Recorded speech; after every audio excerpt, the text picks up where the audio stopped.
Laptop. So I like to. Everybody just take the sticker, put it on the new one they want. Yeah, and the email to it quickly, that's just related to that. So we go, the boss got us.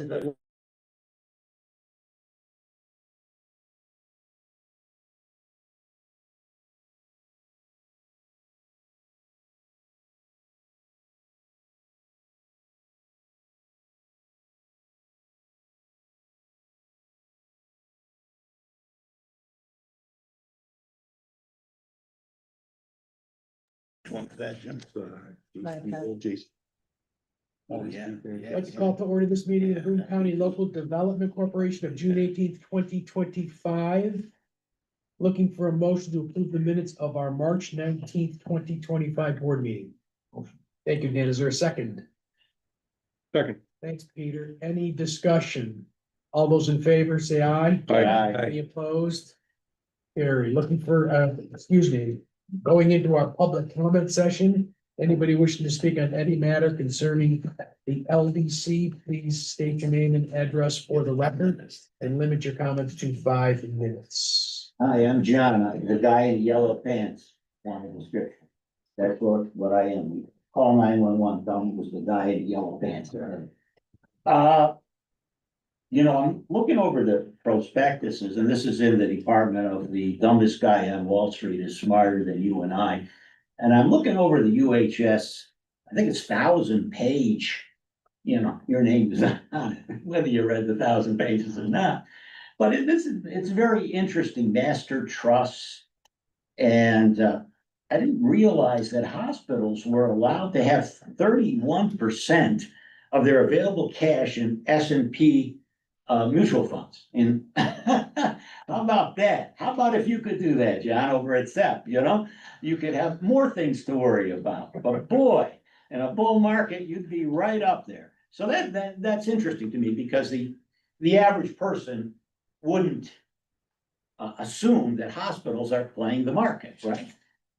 This of course happened with Good Shepherd, playing the interest rate swap market for a loss of $2 million, you just wouldn't think about it, but that's the way it is. And continuing on Good Shepherd, I like the fella that's in there now, but he has all I think he's being put in there as a fall guy. I think that we're at the stage where these institutions around here have been so played out and so drained out that the next guy in charge is gonna get it, and I also see in the prospectus that the Good Shepherd village leases, their lease can be possibly determined under New York State real property law as leases. So, it's always the counterparty risk. I mean, it's if things are going to move, it's never the thing. But I can't find executed copies. I mean, most of these prospectuses are on third-party websites. And the copies that are available aren't signed by Stacy and there's actually some blanks in there. So I assume somewhere in the records of the Broome Local Development Corporation, there are executed copies of these agreements, or are they just at the attorney's office? I don't know. So that would be interesting, because if you're signed on to a big deal for hundreds of millions of dollars, and don't even have a copy, a signed copy, that's cause for concern. And if you look at the market of these bonds, you're up into the 5% range in trade. I mean, they trade 20, the UHS bonds I'm talking about, they trade 20, 30,000, maybe 50,000 a month. A lot of them are interdealer transactions. So it's hard to surmise. So, I think the problem here institutionally is that we're at peak healthcare, peak education. It's not going to get any better. We need new things that haven't peaked, because certainly anybody that would get up with a straight face and talk about, say, university or community college expansion or healthcare expansion I need, it's just not gonna happen. You know, I'm also concerned about, and I guess this was set up for nonprofits, that was the or civic projects, but I'm always concerned about, you know, here you're going into uncharted territory and just how prepared the people that run these institutions are. I mean, you know, 1 minute? 1 minute. Okay, yeah, I mean, Warren Buffett said it himself, when he asked how much cash he needed and why he needed so much cash. He says, we got an insurance company, we gotta be able to open up no matter what, in the morning, no matter what. Black Monday, Black Friday, whatever. So I just think that these nonprofit entities here that you do business with are not prepared for even a marginal, they think that they can stage rallies and hold signs and bang a drum, and the assemblywoman or the senate or the governor is gonna, this is something that is totally and completely different. And anybody that doesn't even have a casual contingency planning meeting, to me, you know, is off the rocker. So I'm gonna go to my accountant's office and see how big the pastrami stain is on this tie. And if it's really large today, we'll stay and chat. If it's not, if his tie doesn't have enough pastrami on it, I'm gonna leave. Thank you. Thanks, John. Anybody else like to speak at this public comment session? Call this session to a close. Internal financial report. Anybody have questions on the internal financial report for the LDC? I have one suggestion. Can we add cash balance to this report going forward? Thank you. Because there's no other assets to speak of, right? Yeah. Thank you. Moving on to new business, item number 5, resolution authorizing the execution of agreement 2922F with Broome County, New York, pursuant to which Broome County Local Development Corporation is awarded and agrees to receive grant funds in the amount of $250,000 to support economic development projects in the town of Union for the period of April 1st, 2025 through December 31st, 2026, authorizing the execution of a subrecipient agreement with the Lane Group of New York LLC as subrecipient and beneficiary of such grant funds, and making a finding that the proposed action and awarding of such grant funds to the Lane Group of New York LLC constitutes type 2 action pursuant to 6 NYCRR section 617.5, and therefore is exempt from review under State Environmental Quality Review Act. Stacy. Okay, so this comes to the LDC as a request from Broome County. You have a copy of a resolution that was approved, I believe, on April 17th of this year. Requesting that the LDC accept $250,000 in funds from Broome County under their economic development program to support economic development projects on behalf of Broome County. These funds specifically are connected to the redevelopment of the NIPEN Trade Center in Johnson City. I think more specifically connected to the fit out of space that will be utilized by Broome Tiger BOCES for a expansion of their LPN nursing training program in their commercial space.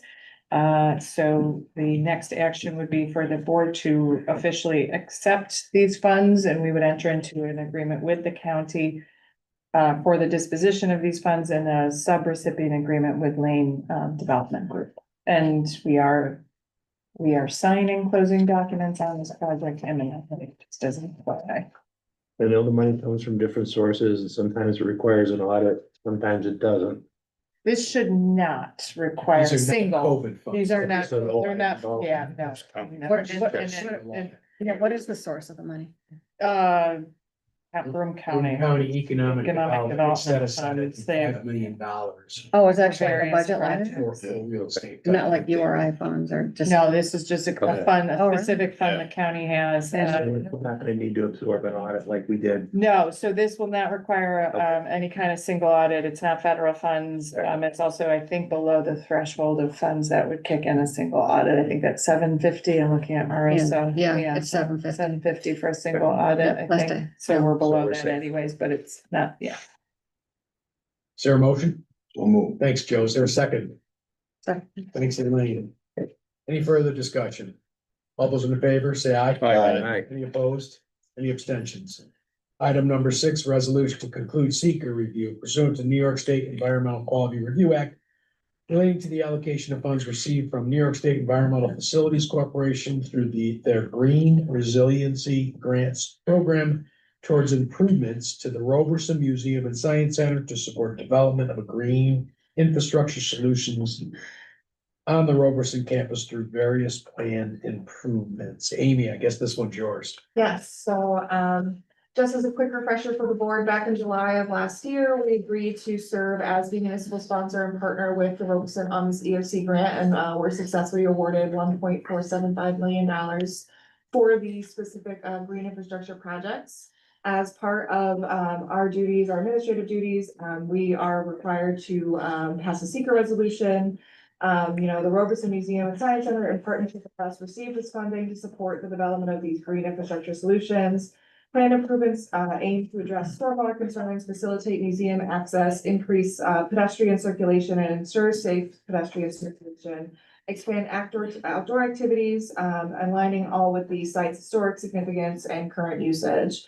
A feasibility study was completed by Delta Engineers, which has been reviewed and approved by the EFC for the stormwater practices they will be pursuing, which are include but are not limited to stormwater infiltration, bioretention basins, downspout disconnection, rain gardens, permeable pavements, riparian buffer restoration, stormwater trees, and stormwater harvesting. So overall, these practices just aim to capture that stormwater, reduce runoff, and will provide also educational opportunities for groups. The Robeson is going to turn this into a educational facility as well. So for the purpose of seeker, due to the nature of the project as a green infrastructure project, this is automatically classified as a type 2 action, as it'll have no significant adverse impact and actually will help the environment. So if anybody has any questions, I'm more than happy to answer, but that's why we're pursuing the type 2. And we are receiving a small administrative for this. Was that grant, Let's have a the motion million first. plus for? Let me cut you off. Motion? Thank you, Elaine. Is there a second? Second. Thank you, Mayor. Any discussion? Was that entire $1 million+ grant, was that just for the planning funds, or did that include some implementation of project? That'll include the construction costs as well. Oh, So good, it's- okay. Right now, we're It's just a big in planning the, grant. That's some It's a big planning grant. No, it is. I've seen implementation entire stuff. villages master plans for Right. less than that. We are planning, so as part of our administrative role, which is the agreement we approved back in February of this year, we had a hand kind of in the RFP process, just ensuring it goes smoothly, largely on the MWBE reporting side is our role, since I do that for our grants, internally. So we are interviewing our, architects and engineers next week. I believe we're interviewing 3 to 4 firms. And then we'll make a determination on that, and when the construction piece comes around, we'll be required to do a competitive bidding process in line with MWBE requirements as well. So it's going to include both the architecture, engineering, and the design and construction. And Amy, those, we will bring these to the board, or they go through the They go Roberson through the board? Roberson board. So the way that we've elected to do this is Roberson's going to hold the contracts and basically invoice us. We're gonna receive the funds from New York State, and then we will reimburse Roberson. So we're essentially providing technical assistance on some of the key grant administrative items. We're receiving $45,000 in administrative fee for that, which probably. Yeah, you're doing a lot of work. Probably, yeah. It was limited to a certain percentage based off the project cost itself. It's actually like 44,000 and change. But that's just a percentage formula that the EFC tax onto what they believe administrative costs for a grant should be. Shall we have a vote? All those in favor say aye. Aye. Any opposed? Any abstentions? Carried. Any old business? Looking for a motion to adjourn. Thanks, Dan. Is there a second?